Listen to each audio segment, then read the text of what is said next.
ទៀតហើយអបងប្អូនអើយអញ្ជើញចូលរួមថាបុណ្យមកដល់ទៀតហើយអបងប្អូនអើយអញ្ជើញចូលរួមអញ្ជើញចូលរួមរួមទាំងកំឡុងក្រមុំណែរួមទាំងកំឡុងក្រមុំពូមីងរួមកន្ទ្រឹមអូននោះនៅឈរញញឹមដែរថាអូននោះនៅឈរញញឹមគេចាក់កន្ទ្រឹមដេចក៏មិនចូលរួមអូមិនចូលរួមថាគេចាក់កន្ទ្រឹមមិនដេចក៏មិនចូលរួមកំឡុងណែក្រមុំស្រែវាកុំនៅឈរអៀលនឹងក្រមុំភូមិថ្មៀកំឡុងណែក្រមុំស្រែវាកុំនៅឈរអៀលនឹងកំឡុងភូមិថ្មៀចូលមករំទាំងអស់គ្នានៅក្នុងវត្តណាឡាគិរីចូលមករំទាំងអស់គ្នានៅក្នុងវត្តណាឡាគិរី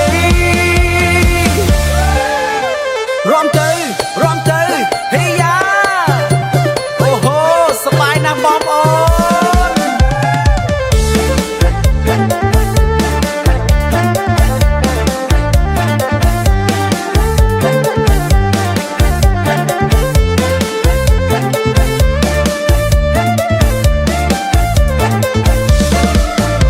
កំឡុងណែក្រមុំស្រែវា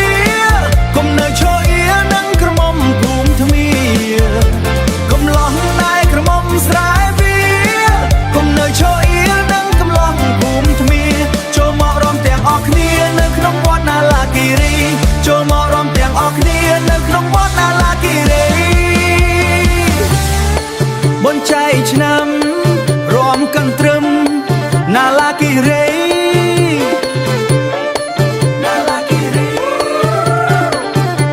អញ្ជើញចូលរួមអញ្ជើញចូលរួម